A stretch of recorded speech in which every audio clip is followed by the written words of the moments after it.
I'll shave it. It goes first. People start to notice it and I shave it.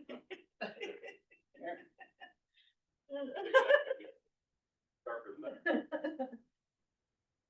Hey Jess, nice job on the logos. Yes. Yeah. Oh, yeah, they were great. I have a favorite plus disagree with me, but yeah, anyway. Okay. This one. Oh, okay. Yeah, we'll stop. Nice. I like that. It's yellow. Yeah. But yeah. They're also- Yeah. Because it says.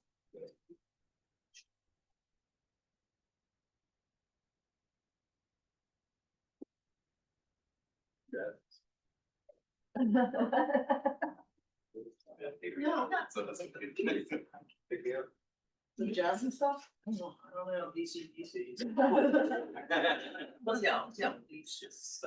You know, All right, great. Just. Call to order then. Pledge allegiance. Sure. Join me in the pledge of allegiance. I pledge allegiance to the flag of the United States of America. and to the republic for which it stands, one nation, under God, indivisible, with liberty and justice for all. Please join me in a moment of silence as we remember those who protect us every single day.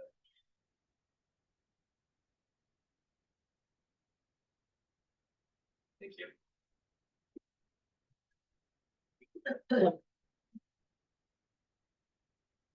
All right, this meeting is recorded via Zoom and will be uploaded later to the township YouTube channel for viewing.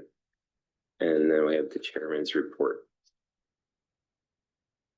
Sorry for the first one is actually incorrect. The board did not mean an executive session. Oh, yeah, tonight. sorry. That was a typo from last meeting. I apologize.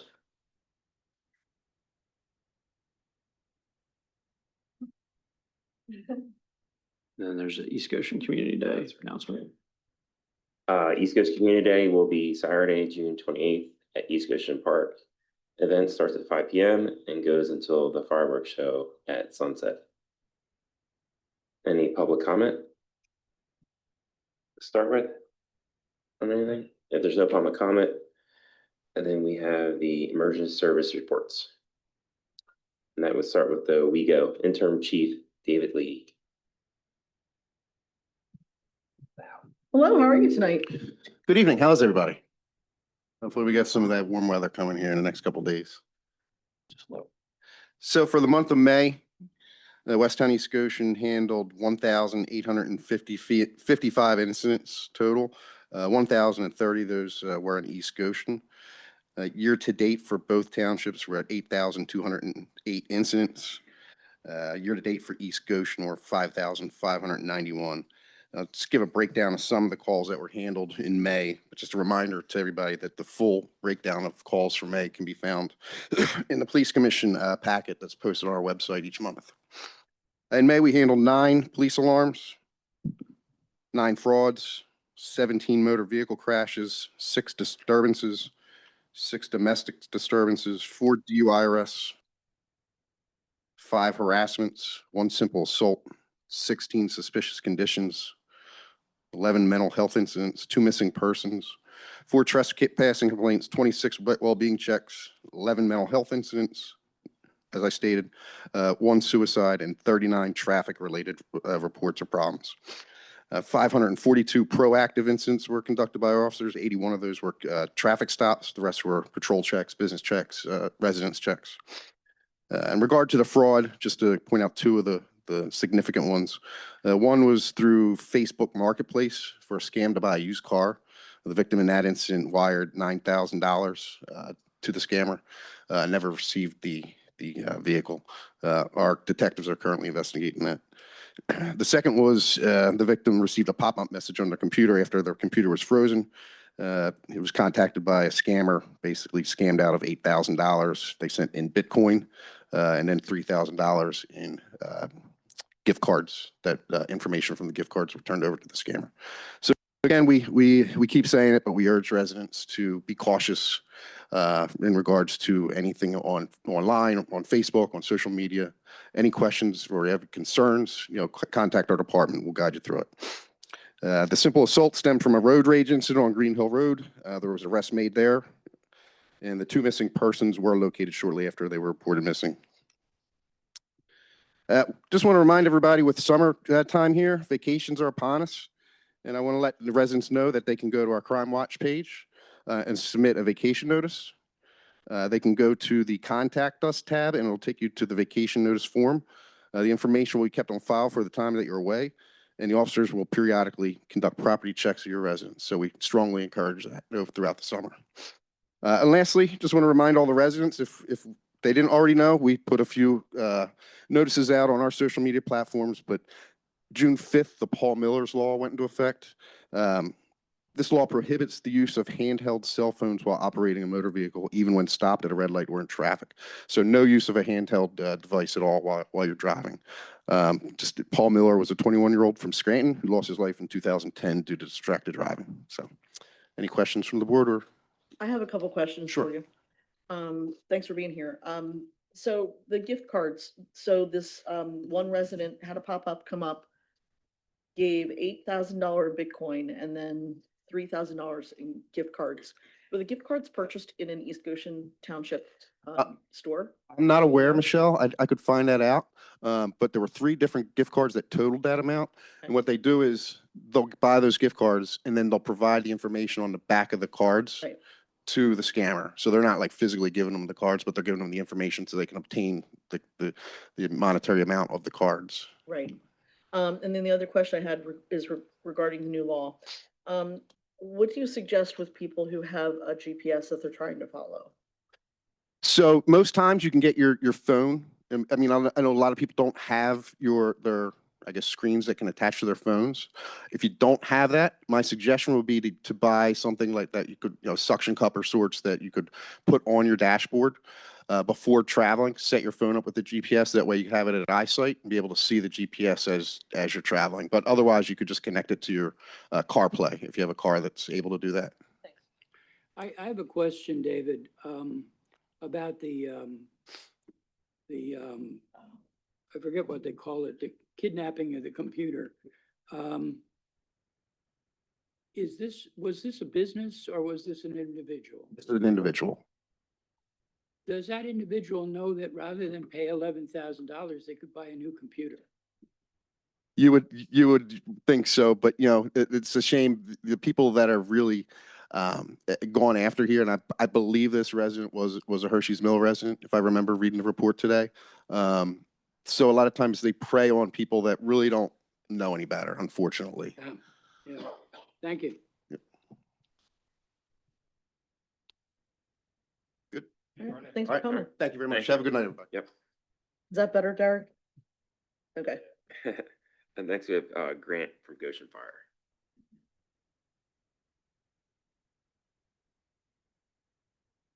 Good evening. How are you? So it was a fairly quiet month for us in May. We had a total of 473 responses, 54 fire calls, 24 fire police calls, and 395 EMS calls. In East Goshen, we had 25 fire calls, 9 fire police responses, and 190 EMS responses. We had no major incidents, and we had our Mother's Day flower sale at Station 56. And that was turned out to be a sellout for us, so it was good. Any questions? Good, That was a short one today. thank you. Have a good night. Thanks for coming, Grant. How you're doing your subscriptions for the ambulance? Good question. So I checked that today. We are lagging last year by about 3.5%. So we're actually down from last year. And actually, we're down from 2 years ago. So we've sort of a downward trend that we're keeping an eye on. So. How are other townships doing with that? Other fire companies? So I think ours is, and I don't have other Sure.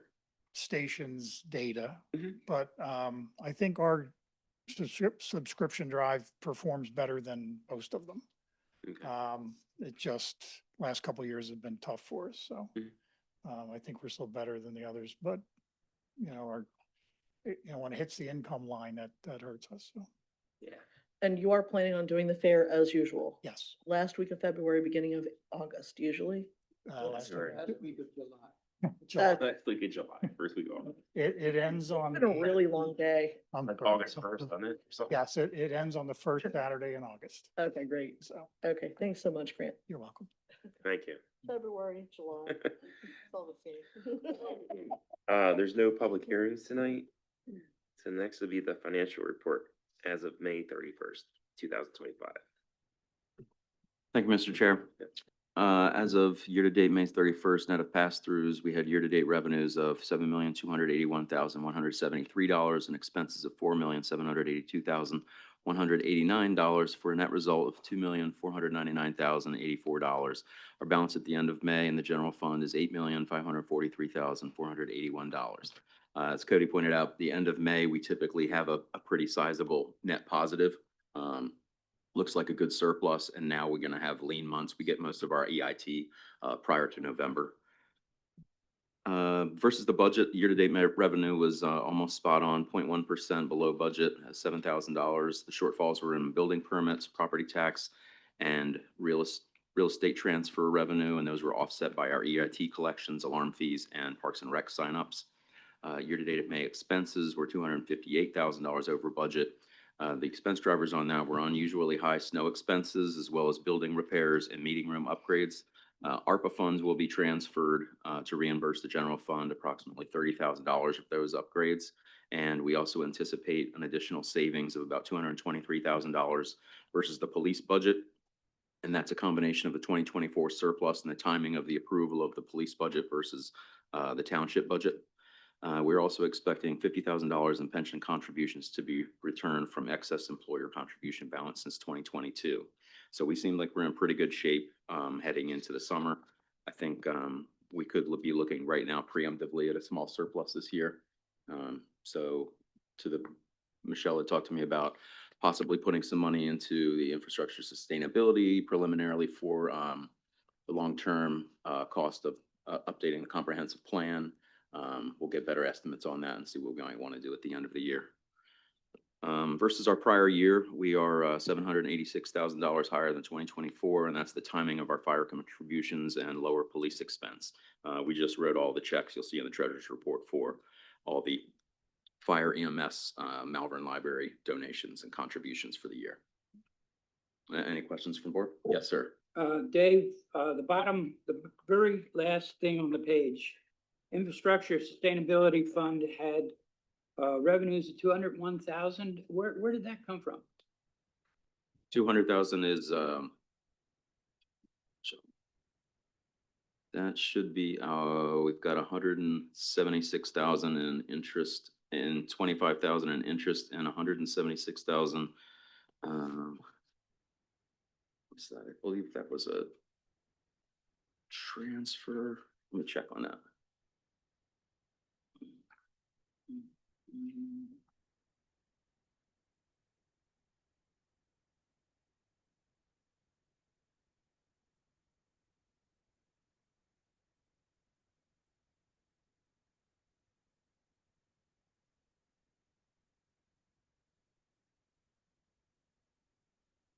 Well, this isn't a test or anything, Dave. Why don't you get back to me if you would?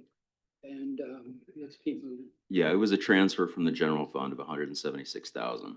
I just got to have to look at the detail and see what it was for again. What was it for? That's what I have to Oh, look at. Yeah, I don't remember off the top of my head. Okay.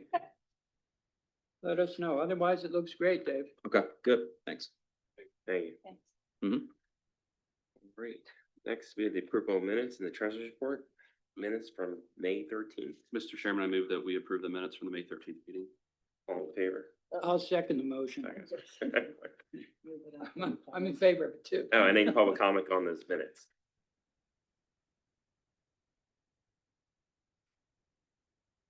Couple corrections? Well, can you come up to the mic then? Would you come up to the mic, please, Eric? Thanks.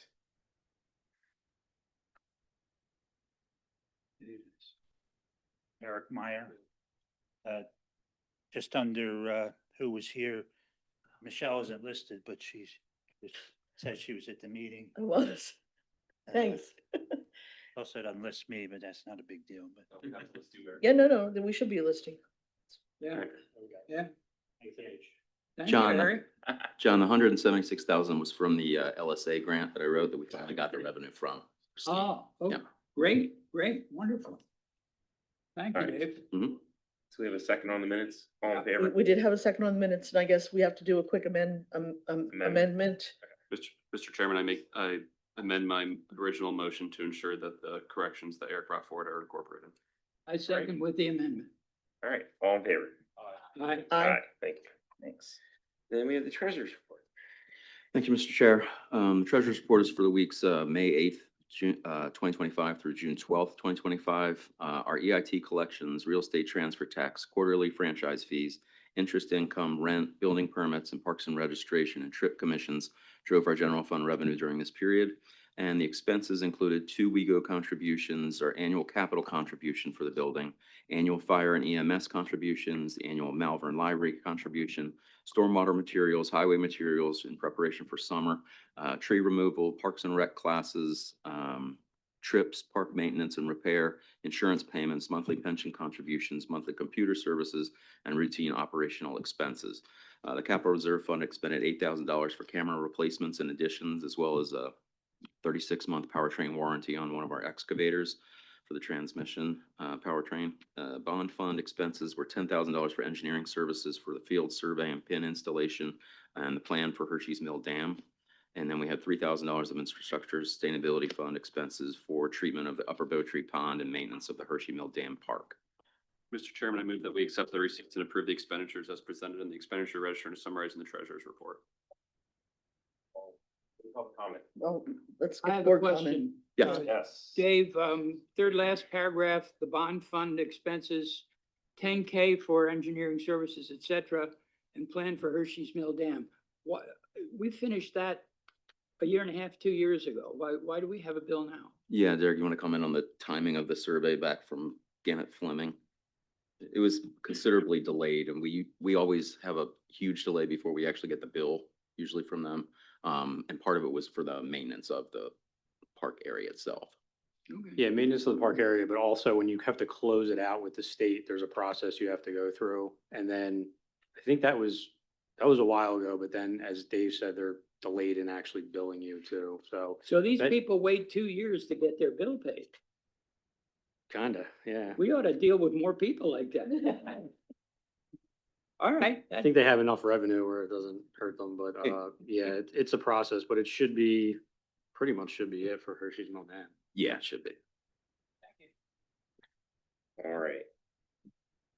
Michelle, Any you had a public comment? question on trees year to date. We're about Oh, yeah, I did, yeah. we're about 27,500 Okay. year to date versus more like 75, 80,000 last year.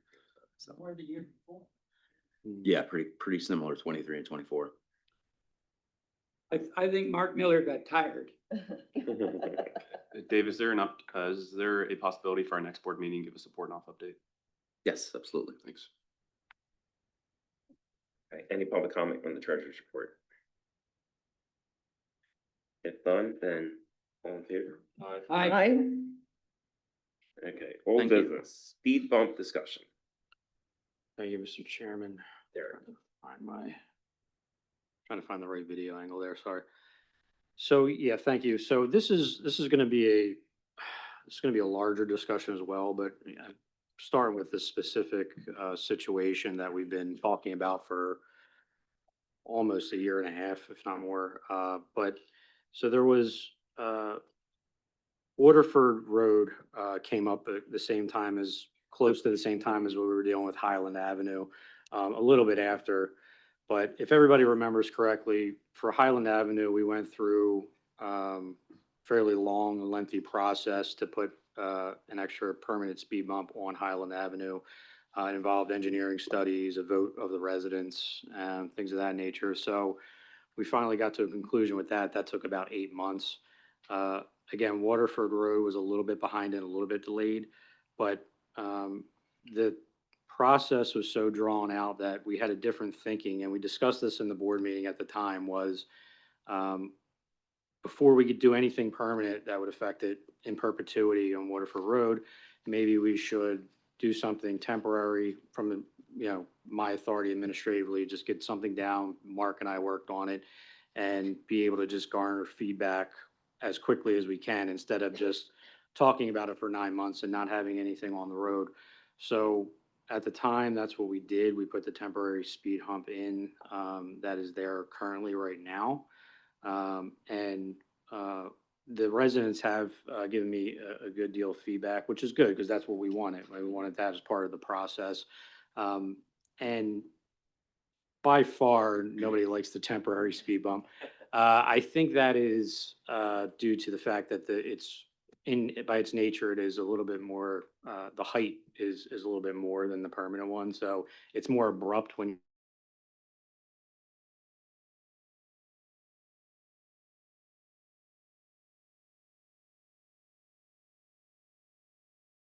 go.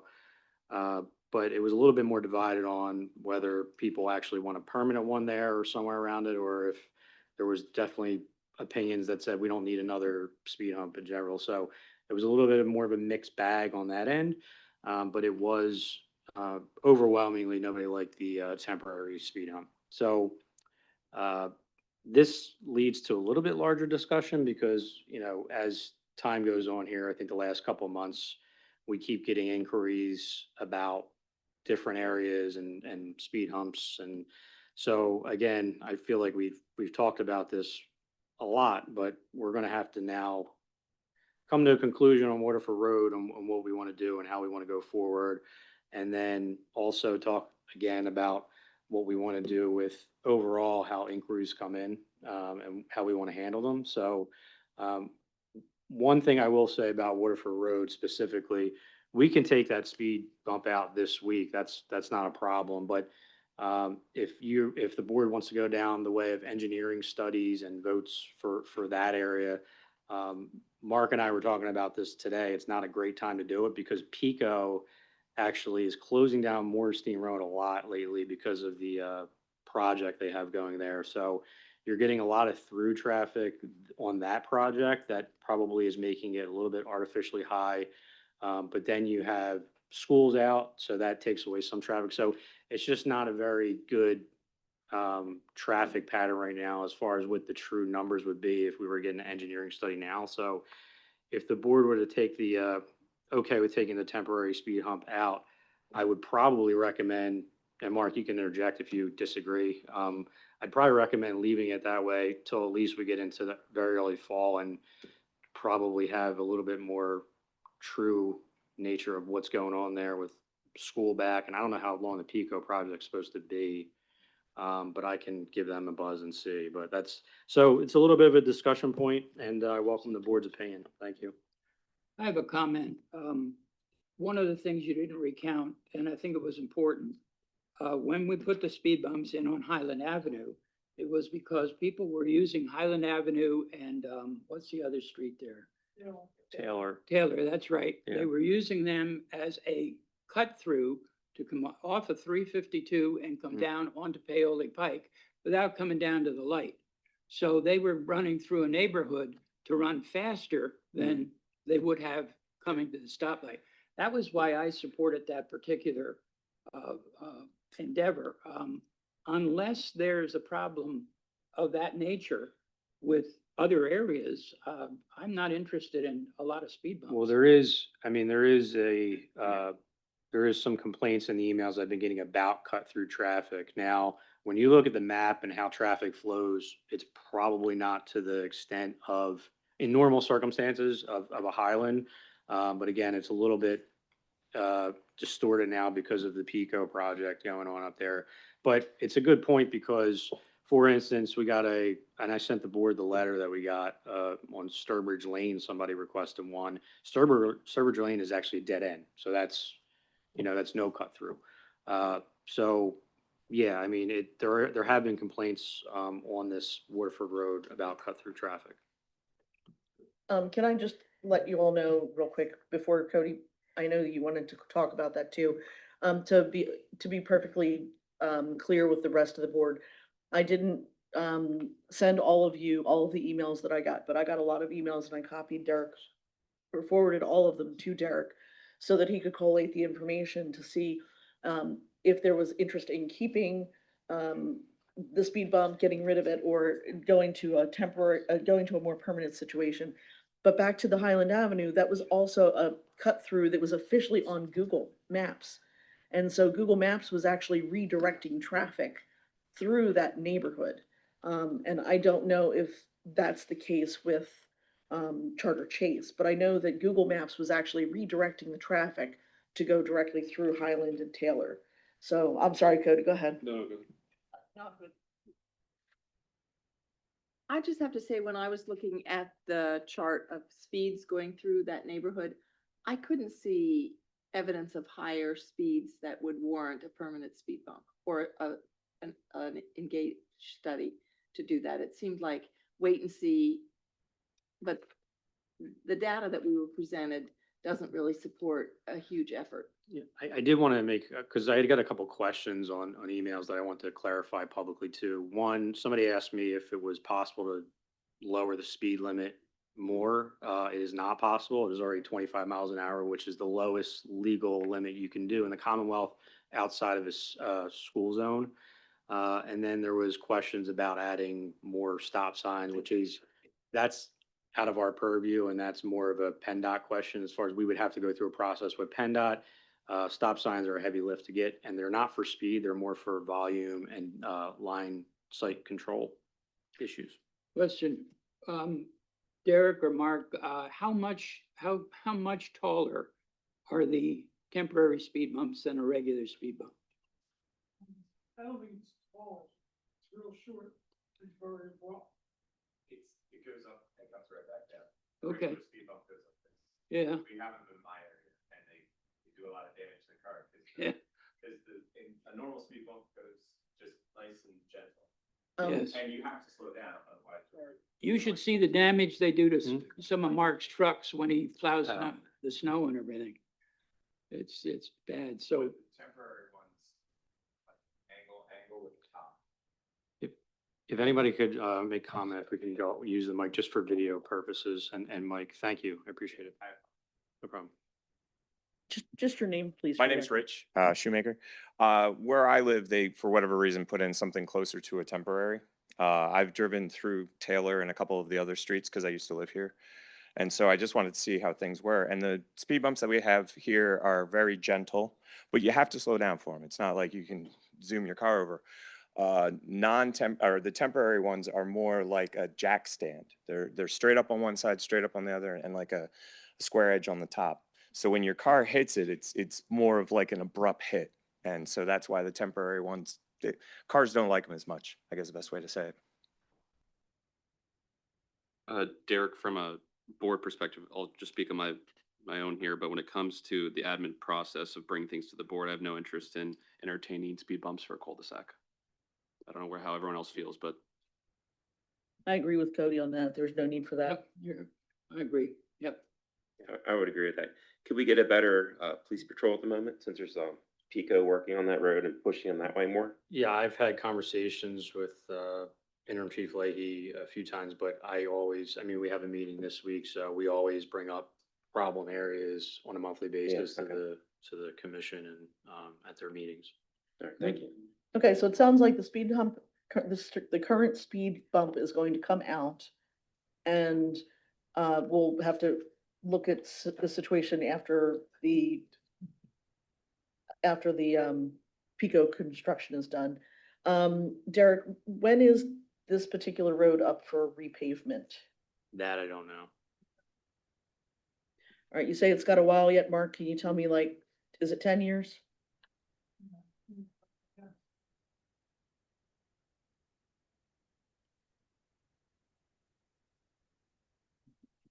Thank you for the opportunity to speak. My name is Michael Tor. I'm a resident of Waterford Road. Okay. So I just wanted to kind of clarify a couple points that were made. So our road is a cut through between Morstein and Green Hill. So I live right by the temporary speed hump, and we regularly see traffic, avoiding Boot Road to cut through our street. There's a lot of young children that live right near the speed hump, and many of our neighbors do want to keep the speed hump. I'm indifferent as to whether it's a temporary one or more permanent one, but I would like to see something there because people do fly through there, and it has been an ongoing problem.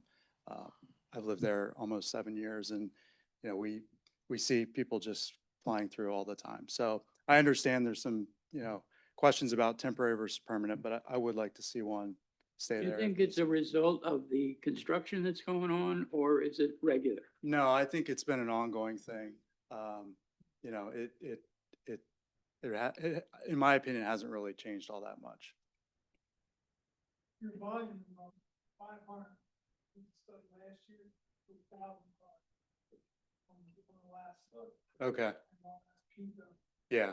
When we did Highland, you put a speed, meter out or something like that, did you, Mark?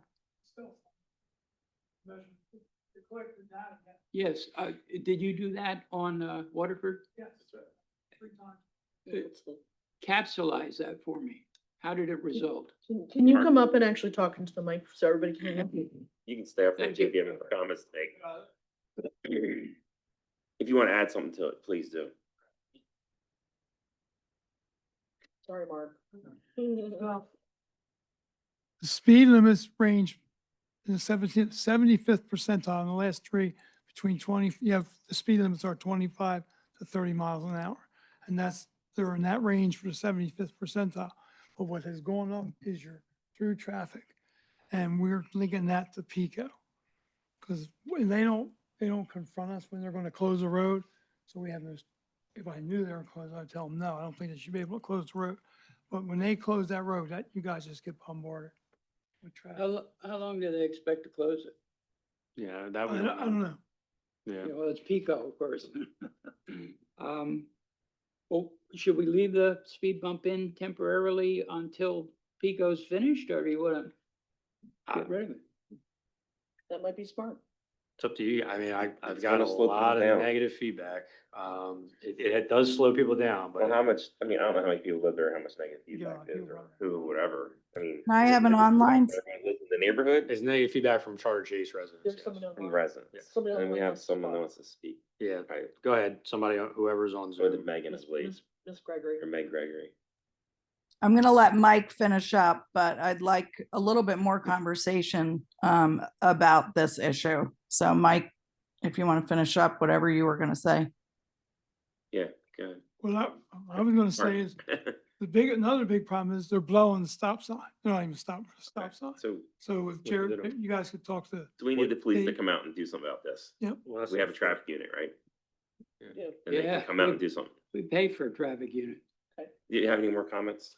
Please. No, I think that While we're pretty here. well encapsulates. I would love to see it stay. I know it's not ideal for every single resident, but going both ways on our road, as I think Mark alluded to, when you're heading towards Morstein, people do fly down the hill towards Morstein there, and then coming the other way, they fly towards Highgate, which is the other road that we have in our neighborhood. So appreciate the If consideration. they're running the stop sign, that's the only thing that's gonna really slow them down at all at the moment, I guess, There's nothing, yeah, other than the speed. other than speed hump, yeah, Inconvenient, but yeah.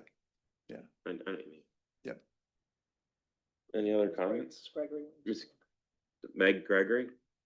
Is that your? Yes, thank you. A couple of comments. I've been one of the people in the neighborhood that's been the voice of raising this problem. The speed has in no way changed with all of the work being done on Morstein.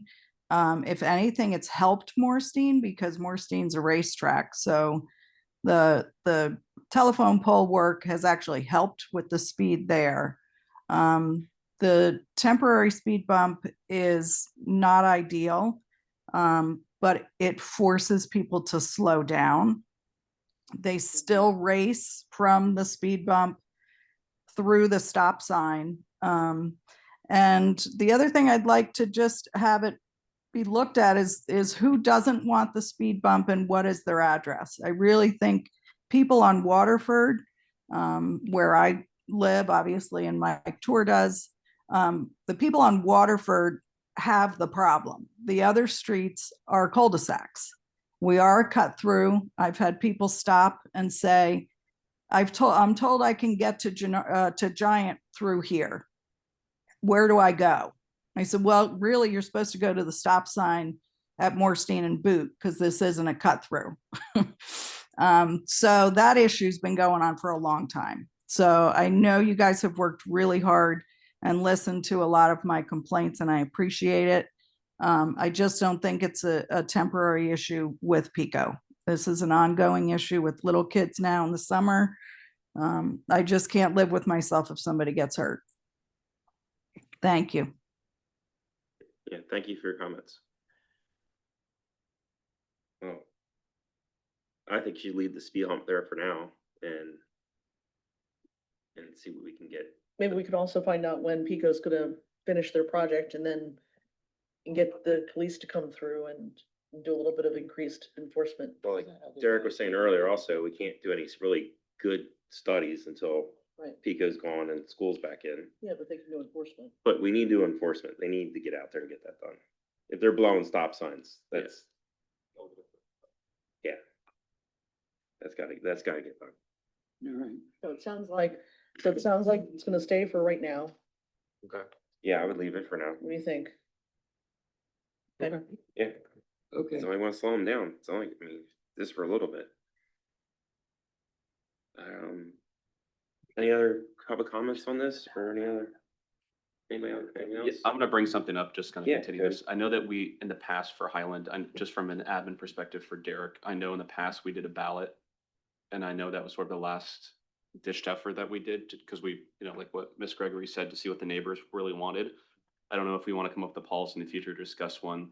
We do, if and when we do a ballot and what those circumstances are, does it have to be considered a cut through, things of that nature, and maybe we can talk about that in the fall, but. Yeah, it's a good point because, and then as was just alluded to, specific neighborhoods.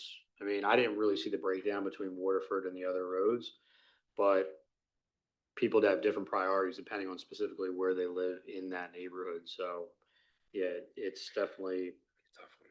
yeah, it's a tough one. But I'm in favor of the temporary for now. Yeah. Okay. All right. All right, moving on to new business. The Malvern Library. Nope, nope. Nope. Well, we have Oh, hold on, sorry. I Pico's crossed on it. his glasses. Discussion of emergency access easement on 971 Cornwallis Drive. Thank you, Mr. Chairman. So you may recall this issue. We talked about this earlier in the year. The township does have a emergency access easement on the property located at 971 Cornwallis Drive. As I said in the memo, this easement is only supposed to be under exactly what it says, emergency issues. If the original and the primary ingress and egress for that neighborhood is down and out of commission. So that would be Colonial Lane. So in that case, this would kick in and we could use the emergency access. And it's a paved roadway. That's important to know. Other than that, it's not supposed to be walked on, no vehicles, anything like that. So I did have we had a conversation at the time in the meeting with the property owner's son, who is here tonight, Rich Shoemaker. And there were a couple asks, I guess. There was the enhanced signage, basically giving a little bit more enforcement ability for police and just to let everybody know that this is not something that is allowed to be walked on just for recreational purposes. And then there was also a discussion about potentially a gate on the Cornwallis side, but the board didn't really want to discuss that at the time. They didn't think that was a great idea. So we did the signage, that is in, and we also did a letter, and we discussed this at the board meeting. The last time we did a letter to the neighborhood that just went out yesterday, just informing everybody of the nature of that road and that it can't be used except under as a secondary access under emergency circumstances. So those two things have been accomplished. Rich had emailed us and wanted to have a further discussion based on liability really and possible legal waivers, as I say here. in the memo as far as where liability where liability would sit if there were ever any incidences on that roadway. I think there was also a mention of the naming of the easement. So I did briefly mention this to your solicitor, Mark Thompson, who's here tonight, because this situation and questions are a little bit out of my realm. So Mark's going to have to take this one. And then, Rich, I don't know if you want to come up and add to what I just said, but that is basically what we're looking here tonight is a few more, I guess, asks of you and what this would entail. Thank you so much, Derek. My name is Rich Shoemaker. I'm here representing my mom, Helen Shoemaker, and my dad, who's passed, Richard H. Shoemaker. First, I want to say thanks to everybody. You guys, the signage is great. Derek, when I was able to look at it from a different perspective, I really like the signage. It works very well. The traffic has been greatly reduced. When I first got there, we're responsible for mowing the easement, which I didn't know at the time. So I was out there with a hand mower mowing every day, which was a nightmare. Because it was about waist high. And every day I would see somebody else walking on it. Because the signs weren't in yet. And I would approach them and say, hey, don't mean to be a jerk, but it's private property. And they would say, oh, we had no idea. So once the signage went up, I did have literally the day the no pedestrian sign went up, I was mowing, someone came walking down. I was like, really? There's a no pedestrian sign. And she apologized. She was actually using it as a cut through to Hershey's Mill. And I was like, okay. I didn't ask her to leave because it seemed silly. She was already 3/4 of the way down. She cut through to Hershey's Mill. And I don't know how many people from Hershey's Mill use it as a cut through. And to be quite honest, as a kid, I cut through everybody's yard. So that's difficult for me to say, don't do it. My issue with the liability is when it comes to an emergency. Since Hershey's Mill is padlocking the gate, my concern is that there would be an emergency that the township couldn't get to with a bolt cutter. I envisioned a potential where people need to leave the street. They can't go out Cornwallis to Colonial, so they have to come back through the easement, and nobody had a bolt cutter. And so that was the major concern that I had in regards to the liability side. And then in regards to the naming, I don't know if you guys have ever done this before, and it's a big ask. I know that. My dad lived on the property since 71 until we went into long-term care at the VA. And I would love to name the easement or put a memorial sign up for my dad. So that was the other ask. Any questions for me? I have a question. I'm just curious to know, so the liability that you're concerned about, is it Yeah. liability that somebody could trip and fall when they're using the easement, or are you worried about not being able to go through Hershey's Mill in the event of an emergency? So The yeah, so I watch too many horror films, I guess, or too many natural disaster films. So my thing is the pileup. So 7 or 8 cars all parked on my parents' property, everybody trying to get out. Who knows what's going to happen? You know what I mean? And again, not realistic. I know none of these movies are. So that's the reason that I know that that's kind of silly. But at the same time, since there is a padlock on it, most people don't carry bolt cutters. And so I think it's been used 2 times. It might have been used 3 times. All those times they had to be bolt cutted off. Right. And there was no key involved. The township doesn't have a key. The fire department doesn't have a key. So every single time that they've had to use that gate, they've had to bolt cut it. So that's where the ask comes from, because the gate is on Hershey Mill's side, but the liability is on my parents' side, meaning everybody that's coming is going to be on my parents' property, not on Hershey's Mill. And they're the ones that put the lock on and are basically backing anybody up that would be trying to get off. Thank you. I So just the wanted to one- make sure we were clear. Thank The you. one minor step I still do have to take, and I told Rich this too, and I don't know much about locks as far as that kind of detail. So I don't know if this would have to be bolt cut or not, but I had a conversation with Grant about what is on there now and if there could be anything on there that is more easily broken. And he said they do make what's called breakaway locks that are even more easy to get off of that than the current padlock.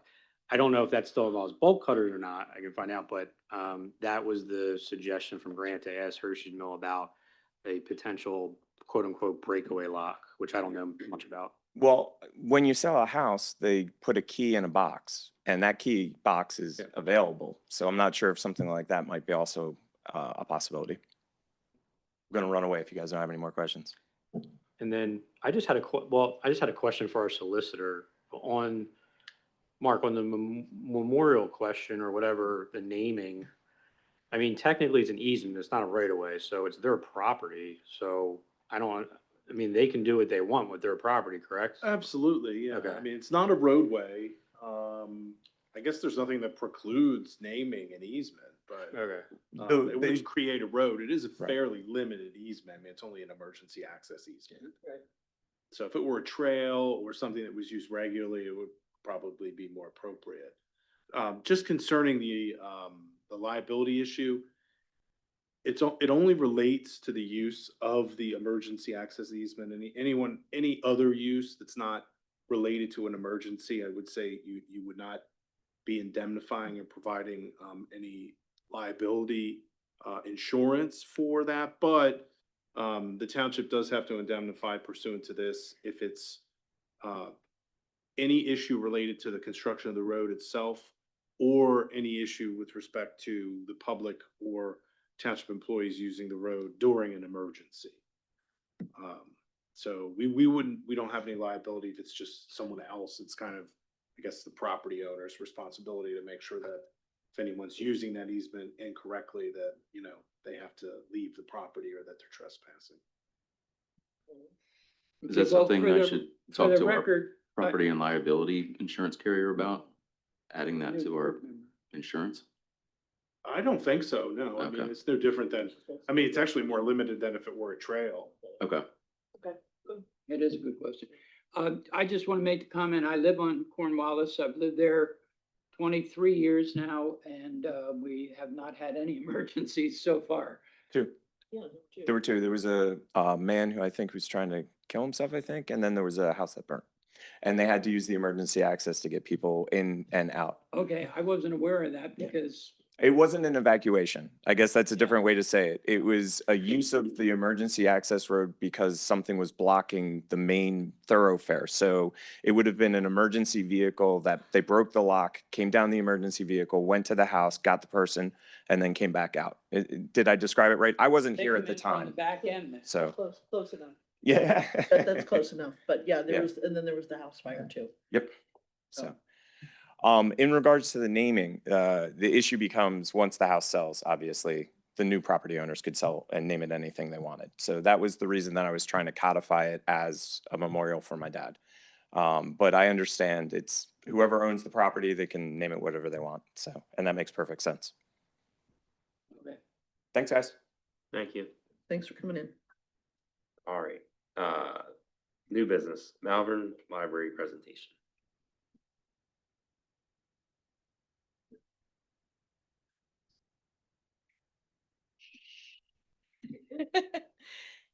Hello, everyone. I'm Justine Fafara. I'm the library director at the Malvern Public Library. Thank you for having me tonight. I know that you are all good readers, so I'm not going to read my packet to you. I'm just going to go through some highlights. We're having a really busy summer already. Tonight was our summer reading kickoff. It went super well. We're doing both a children's summer reading challenge and a challenge for adults. So we hope you will all come in and sign up for that. We are doing two new to us kind of fundraisers. So on July 9th, we are doing Pints with a Purpose at Locust Lane Brewery. All of the tips that their guest bartenders make go to support the library. So a couple of our board members will be pouring beer for you. We hope you'll join us for that. We'll also have some raffle baskets at that event. And then we're doing a dine to donate in August, on August 14th at Snap in Exton. So we hope you'll join us there as well. And the most exciting thing right now is that our friends group is getting kind of reinvigorated. We have two new co-chairs for the Friends. So they had a meeting last night and they have a meeting Friday morning with anyone who's just interested in learning more about what the Friends are doing and kind of setting a vision for how the Friends support the library moving forward. We had 12 people last night and we're hoping for a similar crowd Friday morning. So currently, the Friends hold 2 book sales for us every year and raise about $8,000 for us. So they're trying to figure out what other ways they can support us and how to make those book sales even more successful. But yeah, everything is going really well at the library. Thank you for your continued support. We really appreciate that. And if you have any questions, I'm happy to answer those. Thanks for coming tonight. Yeah. My first question for you is, and I didn't see it in here, do you have a date for your next book sale? The book sale is going to be the first weekend in October. I think it's the 2nd, 3rd, 4th. I know my wife will be happy. Perfect. My last, I'm not sure if you know these numbers, but based off, thank you for providing the revenue here. Based off of circulation and membership base from East Goshen and other townships, what does that compare to the revenue and the donations from the township? That's a great question. I'm not sure of that answer. I can definitely find that out and get those numbers to Derek to share with you. Thanks. Yeah, I'd be interested absolutely. in increasing, that 31.2 is substantially lower than these other townships. So Yeah, I can definitely that run information those would be helpful. numbers. Thank you. Yeah, thank you. I don't think I have any questions. I appreciate the fact that you came today and Yeah. gave us this, just a quick little update. It's helpful.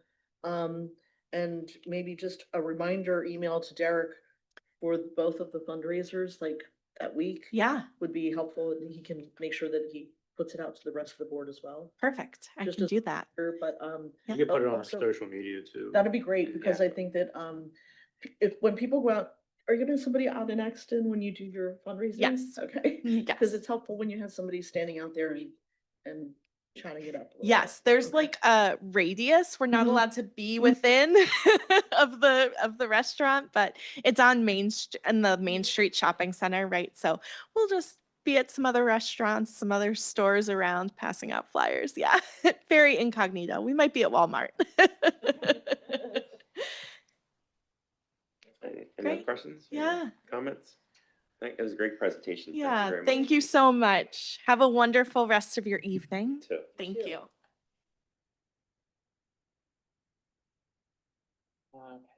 Trash. Trash and recycling request for proposals. Thank you, Mr. Chairman. So this is our 4th year in our current, technically it's a 3-year contract with 2 one-year extension options with AJ Blazinski.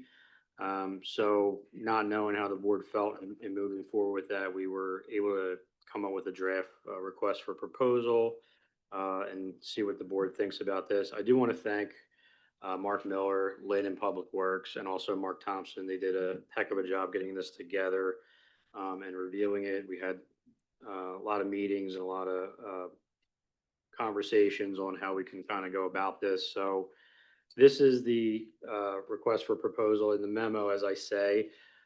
We felt it was important, whether we do this or not this year, we felt it was important to have some options that we're looking at. I know if you look at it, we reference the automatic side loaders, and we have once a week trash, we have twice a week trash in there, and then we have the manual labor pickup again, which is what we do right now.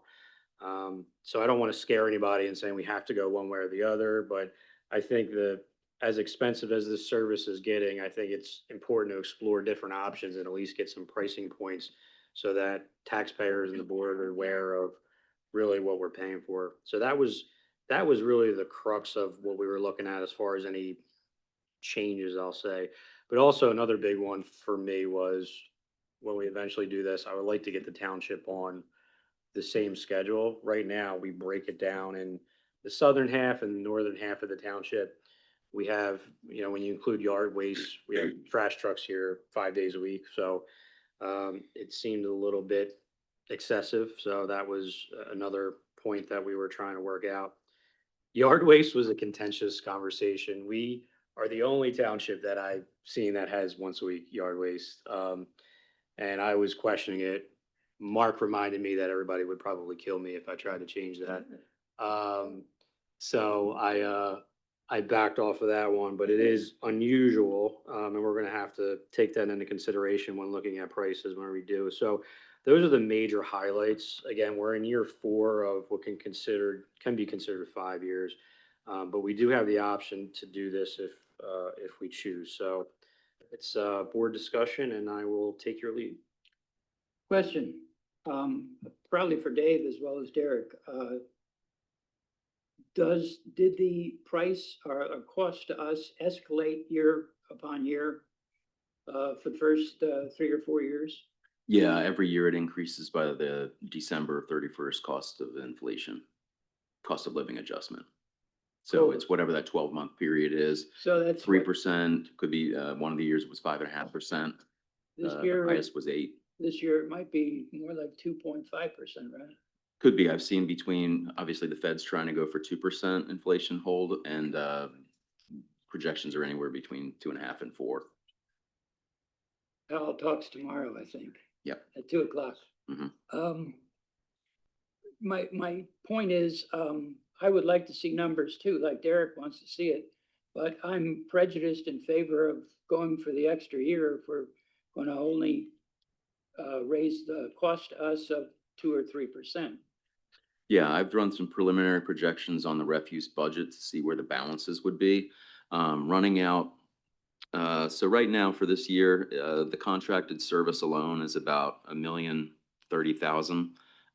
But then we've also got landfill fees, that's over $300,000, recycling fees, that's over $40,000, postage, administrative fees. And the refuse has been flat since 2022 when we increased from $75 to $100. So if we needed to, it looks like we're going to be very, very close, and it depends if we get the $25,000 recycling grant that we get occasionally every other year. Sometimes they double it up a year. Sometimes they don't give us anything that year. But it looks like we are going to be very close to running on empty by 26, by the end of 26. We might need something like a $5 increase to offset regular inflationary costs. Okay, the other point I wanted to make, it would be nice, Derek, to have it all, everybody on one day or another day. But I suspect the employer, Blazinski or whoever owns it now, probably only needs half as many people to collect our trash if he collects every day, one section or another section, rather than trying to do everybody at one time. And I have that question out to them. Yeah. And again, regardless if we do this or not, I just have that question out to say, if we did this, can you handle it? But I mean, whether other townships have Blazinski or not, I see other townships around us doing it. So, I mean, there's not a lot of townships around here that split it like that. So you would think if they could do it for others, they could do it for us, but it definitely is to their advantage, in my opinion, as far as labor, splitting up the Yeah, labor. I would assume. The other thing, I would be, I'd be interested to know what the every week collection of brush and leaves and that costs us. And, you know, I'm not gonna fight a battle if it's not worth a lot, but if it is, maybe we wanna cut back to every other week. Again, we have to know what the cost is. Yeah, I mean, we could definitely, whenever we go out, we could definitely ask that clarification in the RFP. I would say from a logistical standpoint, it's probably better to do every week or once a month, because when you do every other week, that's gonna get confusing for people. That's just my opinion, but. You have the feeling also that it's the biggest part is probably going to be manual versus the arm. Yeah, I mean, that'll be interesting because, you know, you look at having 2 people in a truck versus 1, you wonder what the numbers are gonna come in as far as the labor. But that's exactly why we wrote it this way, was to see the differences and show taxpayers and the board, you know, maybe you like the manual labor because you can take more. I mean, when you have automatic side loader, anything out of that can is not getting taken. But I think we, at this point, need to see the price differences based on what I'm seeing RFPs coming back with our neighbors and how, because when we do go out again, it's going to be more than COLA. I guarantee you that. Yeah, yeah. Go ahead, no, go ahead, Cody, go ahead. Thanks. A couple quick questions. First off, Dave, a couple years ago, we got those new recycling toters via grant. Do you have an idea on how much money we've saved from increasing our recycling tipping? Like, has it increased our recycling tipping or? It has, Do you know how much saved we've us. saved? It's hard to quantify because they change the, prices every couple months. I got the latest prices and it hasn't changed since January, but it's down from last year. And I think some of the analysis that ESAC did could save us 15,000 a year, Okay. roughly, something like that, on a conservative estimate. Great. And then it'd be helpful to hear what other townships are getting back for the RFPs and how much it's going for. I know if we go to a Creighton, it will definitely cause an uproar, at least from among my neighbors. And then lastly, once we figure out what the other townships are charging, I don't necessarily know if I don't want to use the word but just raise it $5 now and then have to raise another 50 next year. I don't know if there's like a middle number. Maybe we do 25 now and then 25 next year. Just potential part of discussion. So just want to bring that up. If you go to side loaders, do you have to switch out all cans? Yes. Yep. Yeah. Yeah, like in my township, they gave everybody a can and it's kind of included in the contract You and most price. of us would build that in the contract. And then they did the Sure. same thing with the recycle toter, but then they only switched to doing recycling every other week. Sure. Because we went from the little handheld ones like we have To the here bigger to the one, big with one, the yeah, side loader. with the side loader. Sure. It's pretty efficient, side loader. My concerns are that, while the public may not be aware, we are in the process of negotiating other contracts this year. And so we have so many things going on with, some of our other contracts where I don't know that it's not public purview. We have to negotiate with our partners over at Westtown for our police contract. With that partnership, we also have to negotiate a new collective bargaining agreement with the police union. And we have a police chief search that we have to start doing imminently. So there's an awful lot going on. A lot of it's been on Derek. In my opinion, where I stand on this is I don't think there's any reason not to extend the contract for another year. We're getting a great rate right now. And I'm afraid that when we come back with an RFP, we're not gonna have a choice. We're gonna have to, if we go out for an RFP now, we're gonna be tied to having to potentially go with that billing next year. I don't wanna be in a position where we're going to have to take that number and eat it. I'd like to extend the year where we have a little bit of grace here for our residents who are using the trash and recycling program and go with the lower number that we have currently in place. So in my opinion, we have a lot of things that we're juggling right now, and we know what this number is. Dave, do you know what the tipping fees might be looking at for next year? Did you get that number? Or They don't have it yet. they don't have it yet? No. We know that the tipping fees are going up. But having this already done, is it possible that this is something we can put to the side for next year? You can change the dates on it and then rip it off earlier in the year and then get those, printed off and send it out for the RFP earlier next year rather than do it now. Yeah, I mean, we can tweak it with a little bit more feedback, but it's definitely 95% done if we were to go that route, for sure. First off, I forgot to thank everyone who did the work on this. This 75 pages worth, and I probably missed it when I was looking in here. Does this include the bulk trash once a month? And do other townships have that as well? A lot most. Okay. All right, that's all. Thanks for that. I'm in favor of the 1-year extension. I agree. I'm in favor of the extension. I think it's gonna be cheaper in the long run. I'm in favor of it. I'd like to see, Me too. new numbers. Well, we're gonna have to wait on those new numbers. So, I mean, since you're not doing the RFP, I don't need a motion tonight, but what I could do is engage AJ Blazinski to start the conversation on the year extension and then bring it back to the board to okay that through a motion. Yeah. Does Blinsky do side loaders? Hmm? Does Blinsky do side loader trash trucks? I don't think I recall that. I don't know if they do or not. They don't do it for us. I don't know if they do it for anyone. They do in our Republic. township. What? They do. Yeah. They do? All the way up. And what Republic does too? Oh, yes, please. I'm Gerald Sexton. So if we do go to this arm for trash and recycling, then we have to use the totes. You have to use the standard totes that you're given, correct? Because Okay. it's very sort of, scientific, so to speak. They just pull it up from the very same. It's gotta work with the arm. Yeah. Right, okay, so where does the tote come from for the trash? So what we would do is, again, it doesn't sound like we're doing that this year or maybe not ever because if they do manual again. But what you would do is you would build in the contract that they would provide it. And then they would drop it off at each house in order to use, and then it would stay at that house for. Okay, that's not how we got the recycle totes though. No, You bought them. correct. Okay, Yeah, that was a grant that we got. Yeah. okay, but we would be locked in. We can't use like just a plastic bag for trash anymore. You have to use it. You'd have to use. Okay. That's if that bid came back to something we wanted. Also, maybe we just don't know. Yeah, I'd rather pay more for the manual labor to not have the crane, so. I'll just go to the records now saying that. I agree. I'm with you on that, Cody. If you can find the labor these days, Yeah, good luck.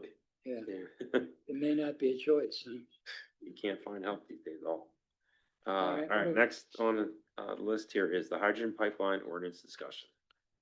Thank you. So if the board recalls, last year, we did pass a carbon dioxide pipeline ordinance. And our pipeline task force, who works very hard on these ordinances, spearheaded that. And it was, I think it was the first of its kind or second of its kind in the Commonwealth, right, Jerry? Yeah, so we were able to get in front of basically a technology that doesn't exist right now in the township, but again, it was a preemptive move because carbon dioxide pipelines are out there and the technology does exist to potentially happen one day. And it was just a move in order to stay ahead of the technology for what, a topic that concerns a lot of residents of East Goshen. I obviously don't have to go into the history of that, but this is sort of another sort of move to get in front of the technology that's out there that the pipeline industry is using, and that's the hydrogen pipelines. And Jerry could come up and explain that a lot better than I can, but it's just exactly like we did last year with the carbon dioxide. It's just with the hydrogen, and we're trying to get ahead of this and make sure that our ordinances are in place and ironclad so that when somebody does come to do something like this, we have something that we can rely on to fight it. So, Derek, if I might just add to your introduction, that one of the reasons it's even more vital for East Goshen is that there are 2 hydrogen hubs slated for Pennsylvania, and one is in Chester, Pennsylvania. And they could potentially use the pipelines going through East Goshen to access the thank you. Important point. hydrogen hub. Appreciate it. So Jerry, if you want to come up, and Jerry Sexton is our chair of our pipeline task force. Thanks. As Derek said, we use the carbon dioxide pipeline ordinance as a model for this. So it's structured in a similar fashion, but we also need to take into consideration the specific physical characteristics of hydrogen.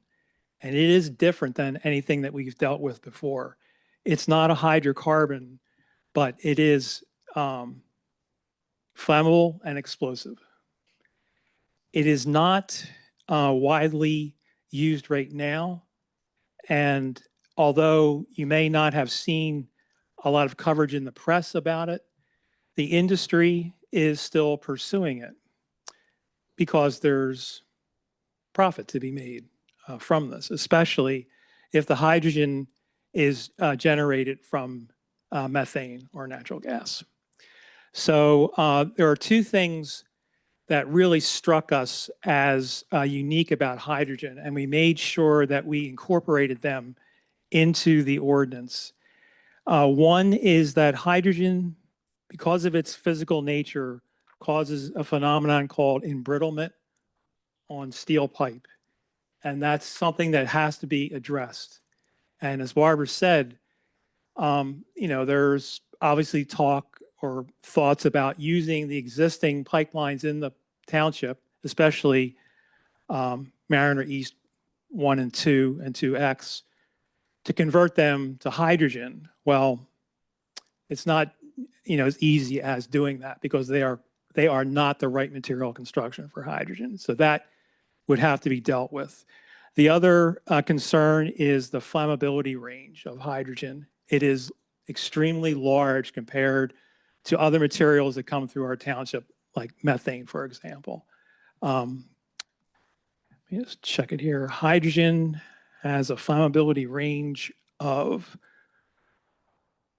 4 to 75%, which is really large. Methane is, and other hydrocarbons like that are 5 to 15%. So what that means in simple layman's terms is the possibility of an explosion is much greater. And also hydrogen causes quite an explosion when it ignites. And these pipelines would be under high pressure, just like all the others. So a rupture or a significant leak in a hydrogen pipeline is going to allow a large amount of material to escape quickly, and it will ignite with the first spark that it gets, and it will, cause a lot of damage. So based upon that, we did some research into what was out there, and there really isn't a lot of hydrogen pipelines in this country. Only about 1,600 miles, and all short distances as far as we could tell. It took us some time to develop this ordinance, but I think it was time well spent, and I think we got it right. And the reason I say that is we put a lot of effort into coming up with a number for the setback requirement. And Judy, who was here, she actually found 3 technical references that we based it upon. So I think we have good scientific basis for the number that we have chosen here. And I think it's rational, and I think it makes sense. So it's to the point now where we're finished drafting it, and we'd like to bring it to the board for your consideration for your next steps. Go ahead, you got it. So hydrogen's extremely corrosive. And I'm really concerned about that. Is there any chance that you would consider putting in maybe a stricter maintenance schedule that they have to? I don't know if we can really. I think that would have to be addressed through the material of construction of the pipeline. If the right material is used, it won't corrode, okay? And those materials there are special steel alloys that are needed. There are, the other common one that's used, especially in the pharmaceutical industry that I'm familiar with, is Teflon, Oh, okay. okay? Interesting. But they are extremely expensive compared to what is normally used for hydrocarbon pipelines, which is just a low-grade carbon steel. Right. Yeah, I know that there are some hydrogen appliances out there, and they corrode very, Right. very rapidly, Right. and they're rendered useless. I am very much in support of this. I think that you did a great job with this ordinance. I appreciate it. Thank you. Any other questions? The only question, I actually have a question for Mark, because Mark, I apologize, I didn't get this to you until last week. So I know you're catching up, but I don't know if you had, I don't know if you needed more time and we can put this back in July for an advertisement vote, or if you feel comfortable with the board advertising, motion to advertise tonight for the July meeting. I don't know what you Have you prefer. read this? Absolutely, yeah, no, Okay. it's very Okay. similar. To the carbon dioxide, Just a yeah. couple. But I should have got it to you earlier, so I apologize. But I think I would go off of what you think as far as if we can make a motion to advertise tonight, or if you need some more time. So No, is that- I mean, we're comfortable with the ins and outs of the ordinance itself. We have time to advertise it for July. Okay, Okay. all right, that works for me. Mr. Chairman, Gerald, thank you. Judy, Sure. thank you. And thank you, Barbara, as our pipeline liaison. So with that, Mr. Chairman, I make a motion, we authorize the solicitor and township manager to advertise the proposed hydrogen pipeline ordinance as outlined and presented in our discussion tonight.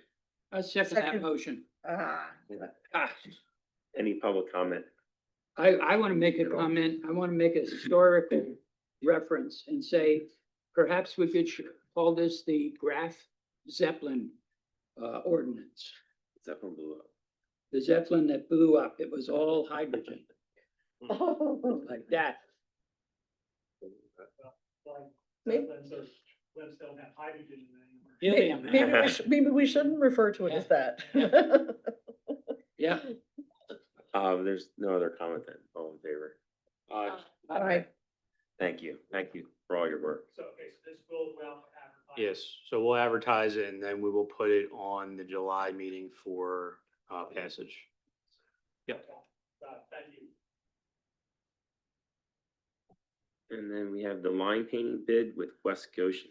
Thank you, Mr. Chairman. So yeah, this is one we do every year with surrounding 5 municipalities. It is line painting for, how many miles are we doing this year, Mark? 2? Oh, 60. I was like, that didn't sound right. So 60 miles. So, okay, so we do a quarter every year. So, yeah, I gotcha. Where are we going with it? What roads? I don't have the answer to that. You got the Green Hill Road, Bushy Hill Road, Forest Lane, Line Road, Forest Hill Road, Manley Road, Falls Lane, and Fred Road. It's good you're here.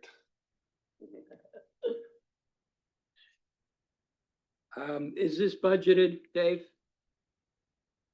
Yeah, we plan on this every year. Okay, I'm with it. Do you have any public comment on this? Any questions in the room or Zoom? Do we need to vote on this? I don't think we need to vote on it, just agree to. No, I would make a motion. I think we do the motion every year for it. Make a motion to spend the $41,832.91 on line painting for 2025. As I Derek so said. move. All right, I'll second that, John. Good, thank you. There we go. All right, and all in favor? Aye. Aye. Aye. Thank you. So there is an, so Standing issue. there is an E tonight on the new business. There, for some reason, they came up in some of your packets, but it was on the online packet. Which one is that? This And one? that is for Oh. Chester County Bridge number 157 Dutton Mill Road detour.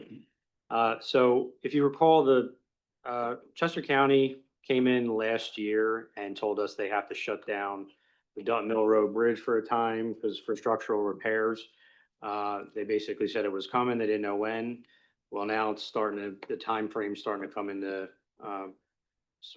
play here. So we have a detour that will be in effect a few days for this summer.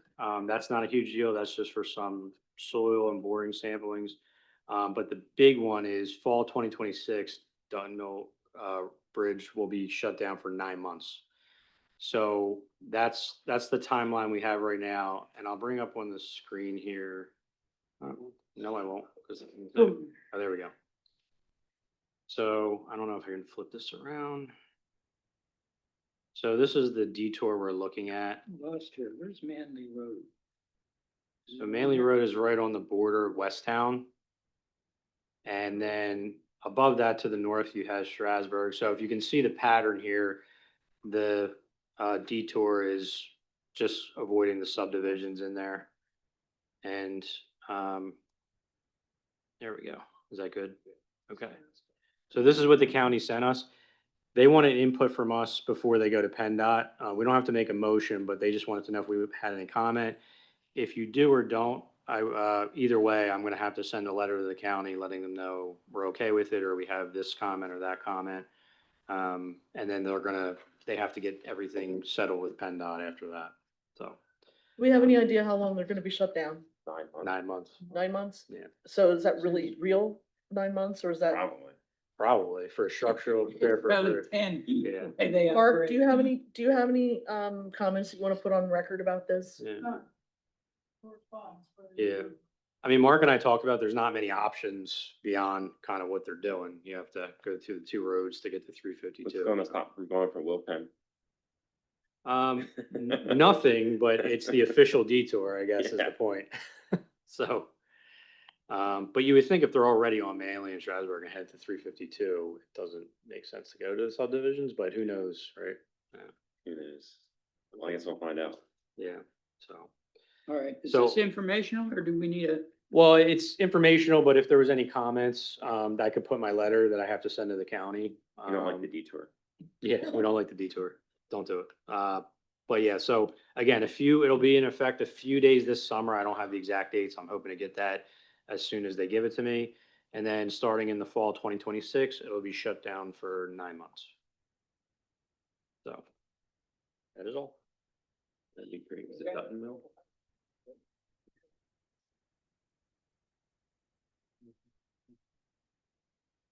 Any issues? Yeah. I was just looking at the map. Just trying to, any standing issues or projects other than that? I have an update for you, Cody, for Portnoy. Sorry. So as of March this year, so we started in 2022 with Portnoy to collect delinquent balances for utility, refuse, and sewer bills. They have collected 60% or over $113,000 of the delinquent balances that we sent to them. And the net cost to the township was $3,790.24.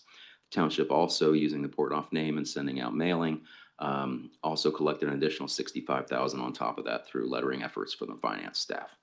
Wow. For about 178 then. Yes. That's one. Great work. That's fantastic, Dave. Thank you for that update. Thanks, Sure. Dave. Appreciate it. All right, any other matter? And any public comment tonight from anyone else here tonight? It came out. Done. Oh, Oh, do we have to talk you about? want to talk the about logo? that, or is this just from? The logo's FYI. I don't Oh. have it on the agenda, but if you want to talk about it, you can. I don't have an image of it or We don't have- anything. we don't Oh, show okay. anybody. We don't have a final logo, but they're different, right? So they will be voted. It'll be on display at Community Day and then I think throughout the summer or Pumpkin Festival, Food Truck Festival, they'll be voted on. I think they're looking for ideas for different icons for like the zip line, the ball. So changing out and changing this. So the Park and Rec Department has, they're trying to develop a new logo. And so I'm gonna leave these up here if you'd like to take a look at them after the meeting. And they will be voted on by the public. They're the all really fall? good in the fall. Put it on the web meeting day, I guess, also. Right. Just if you wanted a 250 Update, yeah. Sure. Quincentennial Yep. update, the committee has been working really hard. Jason has been working really hard.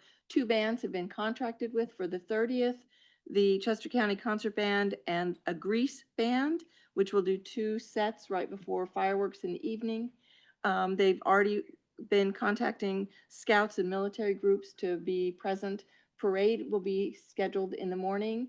They're hoping to have dignitaries in several vehicles during the parade.